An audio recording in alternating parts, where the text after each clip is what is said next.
Topic है वो है रेडिकल्स। अब हमने पहले लिबरल्स देखे है ना, अब लिबरल्स के बाद आते हैं रेडिकल्स पे। तो ये रेडिकल्स क्या चाहते थे? रेडिकल्स कह रहे थे कि भाई हम लिबरल्स के भी बिल्कुल अगेंस्ट जाएंगे, हमें उनकी भी आइडियाज पसंद नहीं। क्यों पसंद नहीं है? क्योंकि लिबरल्स ने वेमेन को राइट्स दिए थे और जो कॉमन पीपल है उनको राइट्स दी थी नहीं। तो ये रेडिकल्स क्या करेंगे? ऑब्वियसली किसको राइट्स देंगे? वेमेन को। सो वोटिंग राइट्स ये चाहते थे कि भाई वोटिंग राइट्स आप किसको दोगे? वेमेन को दोगे। Voting rights should be for women.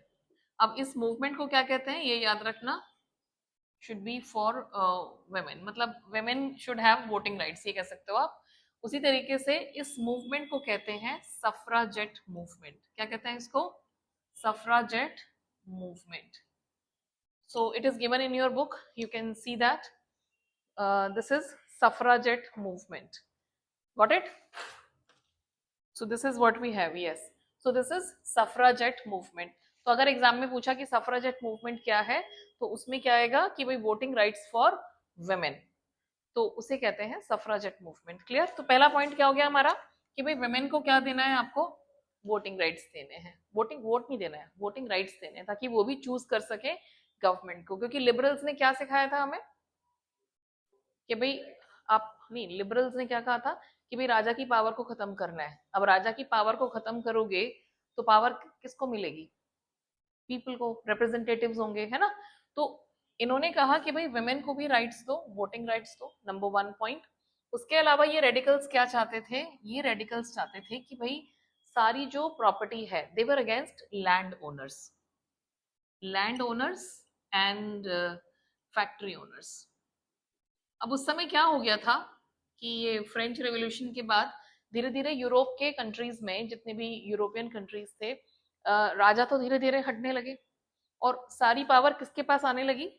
Property owners के पास। जैसे गांव में लैंड ओनर्स होते थे, जमींदार होते थे, सारी पावर किसके पास?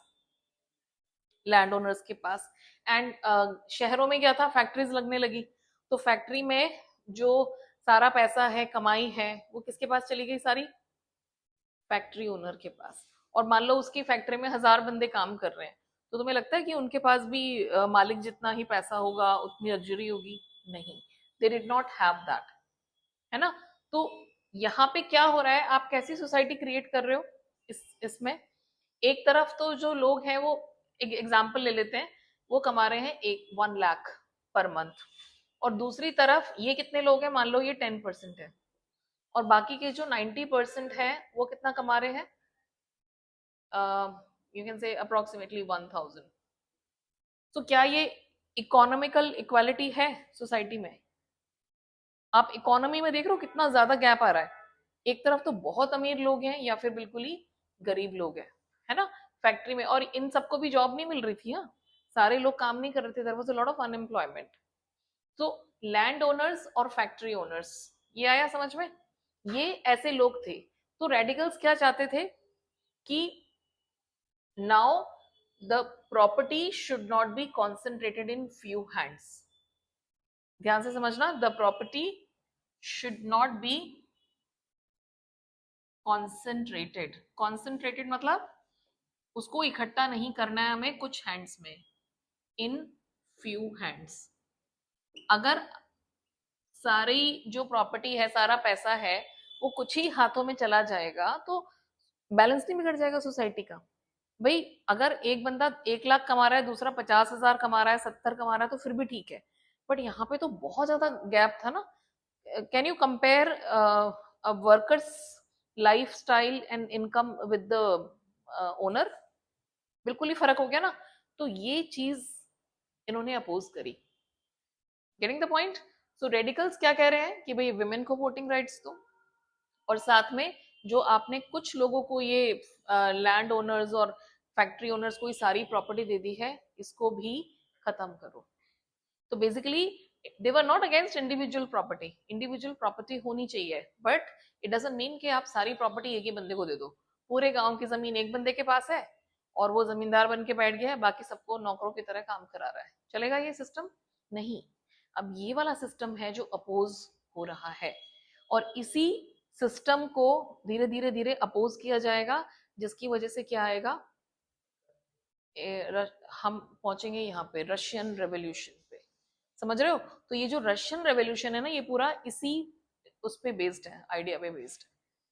अगर आपको ये समझ आ गया तो आपको रशियन रेवोल्यूशन समझ आ जाएगा कि भाई उन्होंने बिल्कुल सही किया था। रशियन रेवोल्यूशन किस वजह से हुआ था? इसी थॉट की वजह से हुआ था कि भाई why there is a lot of gap, हम क्यों सारी मेहनत करें। वर्कर्स ने रेवोल्यूशन किया था ये कि भाई हम मेहनत कर रहे हैं और ये जो मालिक हैं और ये लोग they are enjoying all the wealth. Getting the point? ठीक है, अब एक और एग्जांपल समझो। जैसे मान लो तुम्हारे क्लास में पिज्जा मंगाया, ठीक है, और तुम्हारी मैम ने उसमें से, जैसे कितनी स्लाइस आती हैं एक उसमें, मान लो अगर 8 स्लाइस आती हैं, तो 8 में से 7 स्लाइस तो खुद रख ली और एक स्लाइस तुम्हें दे दी पूरी क्लास को कि भाई ये आपस में शेयर कर लो। तो मजा आएगा तुम्हें पिज्जा खाने में? क्यों? क्या ये इक्वालिटी है कि भाई एक बंदा तो बैठ के 7 स्लाइसेस खा रहा है? मान लो मैं अपने लिए अभी पिज्जा ऑर्डर करूं और उसमें से एक स्लाइस पूरी क्लास को दे दूं जिसमें 40 स्टूडेंट्स हैं, और बाकी का सारा मैं अकेले खा लूं, है ना? तो यही वाला काम कहाँ पे हो रहा था? यूरोप में, और बाद में रशिया में भी। रशिया में थोड़ा इंडस्ट्रियल रेवोल्यूशन देर से आया था, तो वहां पे इन लोगों को थोड़ा सा धीरे धीरे समझ आई कि भाई ये गलत हो रहा है हमारे साथ। So this was the situation. Getting the point?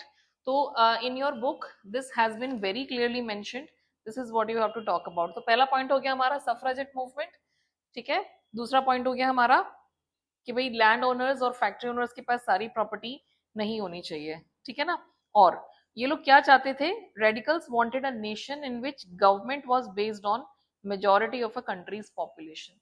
तो ये लोग कैसी गवर्नमेंट चाहते थे? नंबर 3 एक आप पॉइंट लोगे कि एक ऐसी government which is chosen by which is chosen by majority of people। ऐसा ना हो कि भाई जो प्रॉपर्टी वाले हैं वही खाली चूज करें। क्या होना चाहिए? It should be chosen by majority of people, कि भाई ज्यादा से ज्यादा लोगों को आप वोटिंग राइट्स दो, वो उसको चूज करें। तो अगर आपको क्या कहते हैं, लिबरल्स वाले पॉइंट्स पता है, तो ये रेडिकल वाला तो आप आराम से कर लो। समझ गए? एक ही लर्न करना है आपको, सिर्फ लिबरल वाला। जैसे लिबरल वाला करोगे उसी का बिल्कुल ऑपोजिट क्या आ जाएगा? रेडिकल्स आ जाएगा। तो रेडिकल्स कह रहे हैं कि आप गवर्नमेंट लाओ। उन्होंने भी कहा था, लिबरल्स ने भी, कि भाई हमें गवर्नमेंट कैसी चाहिए जिसमें लोग रिप्रेजेंटेटिव अपना चूज करें, लेकिन वहां पे लिमिटेड लोग थे, है ना। जैसे फ्रेंच रेवोल्यूशन में भी याद है आपको, जब कॉन्स्टिट्यूशनल मोनार्की आई थी तो उन्होंने जो असेंबली थी उसने क्या करा था? सिर्फ लिमिटेड लोगों को ही वोटिंग राइट्स दिए थे। बट ये लोग कह रहे हैं कि नहीं भाई, majority of people must have the voting rights. So this is what they want. ये है आपका रेडिकल्स। समझ आ गया?